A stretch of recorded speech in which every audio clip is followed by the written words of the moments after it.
అదే RTV app వార్తల్ని క్షణాల్లో చదివే అవకాశం ఉంటుంది. ఒక న్యూస్ పేపర్, ఒక టెలివిజన్ ఛానల్ మీ చేతుల్లో ఎప్పుడూ ఉంటాయి. కాకినాడలో సంచలనంగా మారినటువంటి ఘటన అందరూ కూడా తెలిసిందే. కన్న తండ్రే కాల ఎముడై ఇద్దరు కుమారులను కూడా చంపి తాను కూడా ఆత్మహత్య చేసుకున్నటువంటి ఘటన అయితే కాకినాడలో ఇంకా మరవలేకపోతున్నారని చెప్పాలి. ఎందుకంటే ఆ యొక్క జరిగినటువంటి ఘటన, ఆ యొక్క చంపిన తీరు, ఇద్దరు కుమారులని చంపినటువంటి తీరు ప్రతి ఒక్కరిని కూడా కలవరపాటు గురి చేస్తుంది. ఎందుకంటే అతను ఎందుకు ఈ విధంగా చేశాడు అనేది కూడా అందరిలో కూడా ప్రశ్నార్థంగా మారింది. కానీ ప్రధానంగా చూసుకుంటే అందుకు సంబంధించినటువంటి ఇద్దరు ఓలీనాడు జరిగినటువంటి దానికి సంబంధించిన ఇప్పటికే వాళ్ళ యొక్క అంత్యక్రియలు కూడా పూర్తయ్యాయి. ఏదైతే తాడేపల్లిగూడెంలో కూడా వాళ్ళ స్వగ్రామం ఏదైతే ఉందో అక్కడ తీసుకుని వెళ్ళారు. అలాగే ఇద్దరు కుమారులతో పాటు తండ్రి ఎవరైతే ఉన్నారో చంద్రకిషోర్, అది మృతదేహాలు మొత్తం ముగ్గురికి సంబంధించిన అంత్యక్రియలు కూడా పూర్తయిన పరిస్థితి ఉంది. కానీ ఓ పక్కన పోలీసులు దీనిపై పోలీసులు కూడా మీడియా సమావేశం కూడా ఏర్పాటు చేశారు. అందులో ఏదైతే తను చనిపోయే ముందు తన కుమారులు ఇద్దరిని అతి దారుణంగా తాళ్ళు చేతులు కట్టి అలాగే నీటిలో ఆ కళ్ళకు గంతలు కట్టి నీటిలో ముంచి బకెట్లో చంపిన తర్వాత తను ఆ సూసైడ్ నోట్ రాసిన తర్వాత తను ఆత్మహత్య చేసుకున్నటువంటి ఘటన తర్వాత అక్కడ లభ్యమైనటువంటి ఆధారాలు చూసుకుంటే కేవలం సూసైడ్ నోట్ మాత్రమే లభ్యమైంది. అందులో సూసైడ్ నోట్లో అయితే ప్రధానంగా పిల్లలను ఎక్కువ ఇప్పుడు ప్రస్తుతం ఉన్నటువంటి సమాజంలో పిల్లలు పోటీ ప్రపంచంలో వాళ్ళు ఎదగగలరా, ఇప్పుడు చదవలేకపోతున్నారు, ఏ విధంగా చదవగలరు, వాళ్ళని చదివించే స్తోమత గతంలో తర్వాత నాకు ఉంటుందా ఉండదా అనేది పలు రకాలుగా ఆలోచించినట్టుగాను ఆయా ఆలోచనతోనే తన కుమారులు ఇద్దరు కూడా సరిగా చదవడం లేదు. ఏదైతే పెద్ద స్కూల్ నుంచి కింద స్కూల్కి జాయిన్ చేశాను, ఎక్కువ ఖరీదు ఉన్నటువంటి లక్షల్లో ఉన్న స్కూల్ నుంచి తక్కువ 50,000 రూపాయలు ఉన్న దాంట్లోకి వచ్చాననేది అతను అందులో కూడా పొందుపరిచి ఈ యొక్క మానసికంగా ఇబ్బంది పడి సైకలాజికల్గా ఫీల్ అయినటువంటి ఈ యొక్క చంద్రకిషోర్ అయితే ఇద్దరు కుమారుల్ని ఈ విధంగా హోలీ పండుగ నాడు హోలీకి వెళ్ళారు. ఓఎన్జీసీలో అయితే హోలీ పండుగ జరుపుకుంటుండగా యూనిఫామ్ కుట్టిస్తాను వచ్చి ఇద్దరిని కూడా తీసుకుని వచ్చి భార్యను అక్కడే ఉందిలేటువంటి పరిస్థితి. కానీ ఇద్దరు ఇంటికి వచ్చిన తర్వాత ఈ విధంగా చనిపోయారు. అలాగే ఇంట్లో గడియ పెట్టుకుని ఇద్దరు కుమారులను కూడా చంపి ఆ బకెట్లో నీళ్లు ముంచి కళ్ళకు గంతలు కట్టి నీటిలో ముంచినటువంటి గంటన తర్వాత ఆత్మహత్య చేసుకున్నట్టుగా పోలీసులు ఇదే విచారణ అయితే చెప్తున్నారు. విచారణలో అదే దానిపై కేసు నమోదు చేశారు. ప్రస్తుతం తండ్రి పైన ఏదైతే ఇద్దరిని చంపినట్టుగా అటెంప్ట్ మర్డర్ కేసు అయితే నమోదైంది. అలాగే ఆత్మహత్య చేసుకున్నట్టుగా కేసు కూడా నమోదైనటువంటి పరిస్థితి ఉంది. కానీ ఈ ఘటన ప్రతి ఒక్కరిని కూడా తొలిచివేస్తుందని చెప్పాలి. ఎందుకంటే ఈ ముక్కు పచ్చలారిన చిన్నారుల్ని ఈ విధంగా చిదివేసే హక్కు ఎవరిచ్చారు, ఎందుకు చంపారు, తనకు బాధగా ఉంటే తను చనిపోతే బాగుంటుంది కదా, ఎందుకు ఈ విధంగా చనిపోయారంటూ ప్రతి ఒక్కరిలో కూడా ప్రశ్నార్థంగా ఉన్నటువంటి పరిస్థితి ఉంది. ఈ యొక్క విచారణ అంటే ఒక లెటర్ ఆధారంగానే కేవలం చేసినటువంటి ఇన్వెస్టిగేషన్ అయితే చేశారు. ఆ లెటర్లో నిజంగా ఆ లెటరు చంద్రకిషోరే రాశారా అనేది కూడా కొన్ని అనుమానాలు కూడా రేకెత్తుతున్నటువంటి పరిస్థితి ఉంది. ఎందుకంటే తన దస్తూరికి ఇవి ఉన్నటువంటి దస్తూరు కూడా పోలీసులు దానిపై విచారణ అయితే చేయవలసిన అవసరం ఎంతైనా ఉంది.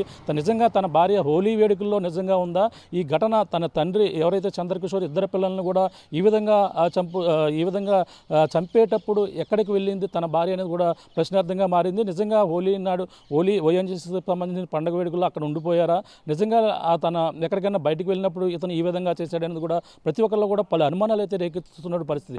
కానీ దీనిపై మనం చూడొచ్చు, ఇదే అపార్ట్మెంటు ఏదైతే చంద్రకిషోర్ గత 3 సంవత్సరాల నుంచి కూడా ఓఎన్జీసీలో అసిస్టెంట్ అకౌంటెంట్గా పనిచేస్తూ వెల్ సెటిల్డ్, అతనంతా కూడా చాలా ప్లానెడ్గా ఉంటారని చెప్పుకొస్తున్నారు. మనం చూడొచ్చు ఇదే అపార్ట్మెంట్లో 202లో అతనైతే 3 సంవత్సరాల నుంచి కూడా ఇక్కడే ఉంటున్నారు.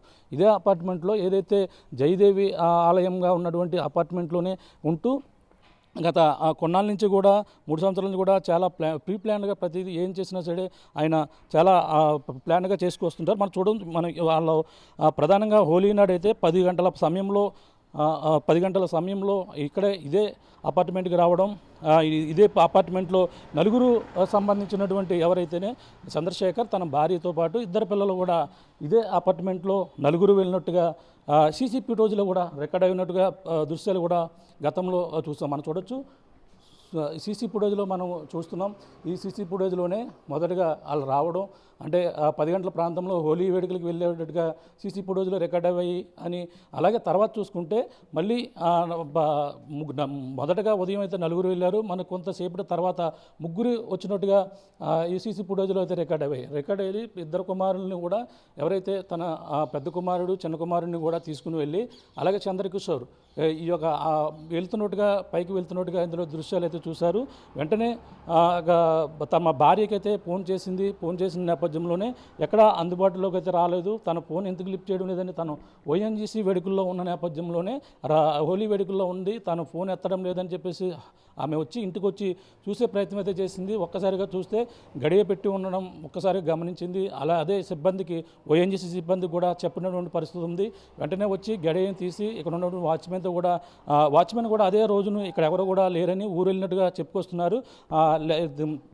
ఈ నేపథ్యంలోనే తన భార్య చంద్రకిషోర్ భార్య ఒక్కసారిగా పైకి వెళ్ళడం, డోర్లు లాక్ చేసి ఉండడంతో వాళ్ళకి సంబంధించినటువంటి ఓఎన్జీసీ స్నేహితులకి చెప్పిన నేపథ్యంలో వచ్చి డోరు పగలగొట్టి చూడగా అందులో చంద్రకిషోర్ మృతదేహం అయితే వేలాడుతూ కనిపించింది మొదటి బెడ్రూమ్లోని. తర్వాత కుమారులు ఏమయ్యారని చూసే ప్రయత్నం చేయగా ఆ యొక్క బెడ్రూమ్లో ఊహించని ఘటన, హృదయ విదారకమైన ఘటన అయితే చోటు చేసుకుందని చెప్పాలి. ఎందుకంటే బాత్రూంలో ఇద్దరు కుమారులు బకెట్లో తలలు పెట్టి కాళ్ళు చేతులు వెనక్కి కట్టి కళ్ళకు గంతులు కట్టి చంపి ఆ విధంగా చనిపోయినటువంటి పరిస్థితి ఉంది.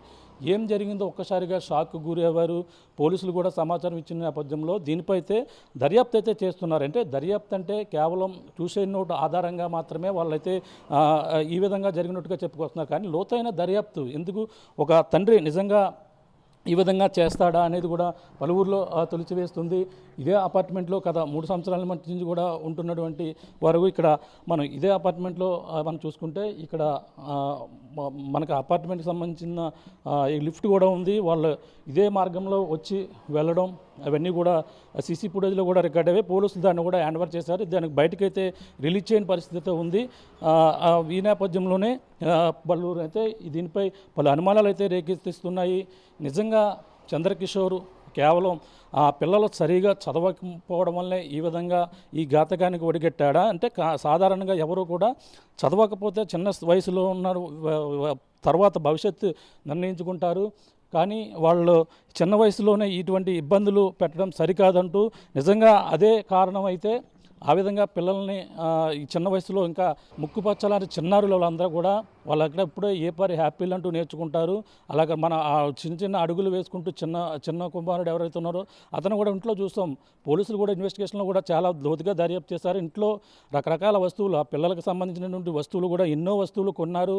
తను ఆడించే ప్రయత్నం చేస్తారు. అలాగే కార్లు కావచ్చు, రకరకాల బొమ్మలు కూడా ఉన్నాయి. అంటే ఎంత చక్కగా చూసుకుంటున్నారో అనేది కూడా అర్థమవుతుంది ఈ లెక్కన.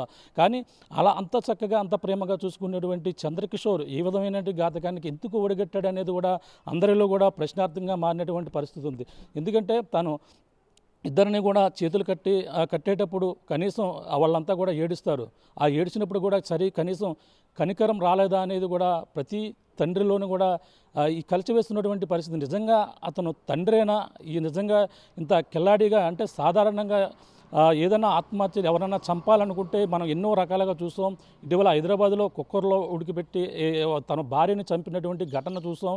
అలాగే రకరకాల వీడియోలు కూడా యూట్యూబ్లో చూసి ఆత్మహత్య ఎలా చేసుకోవాలి, ఎలా చంపాలి ఎవరిననేది కూడా యూట్యూబ్లో చేసి రకరకాలుగా నేర్చుకున్నటువంటి ఘటనలు కూడా గతంలో కూడా చూసాం.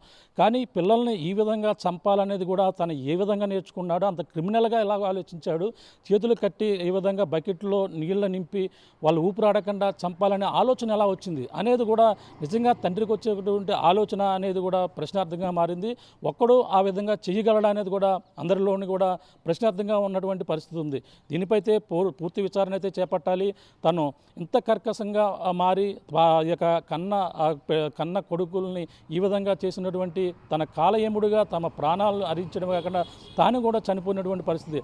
అంటే దానికి సంబంధించినటువంటి ఇంకా బలమైన కారణమే ఉందా, లేదంటే తను ఒక్కడు ఎలా చేయగలడు, ఒకవేళ ఒక కుమారుని కట్టితే మరొక కుమారుడు కూడా ఏడుస్తుంటాడు, లేదంటే ఇద్దరు కూడా కళ్ళకు గంతులెట్టి ఏదన్నా ఆట ఆడుకుందాం అంటూ ఏదైనా ప్లాన్ చేసి వాళ్ళని మభ్యపెట్టి వాళ్ళని ఎంత ఆ విధంగా నచ్చచెప్పే ప్రయత్నం చేశాడు అనేది కూడా ప్రశ్నార్థంగా మారినటువంటి పరిస్థితి ఉంది.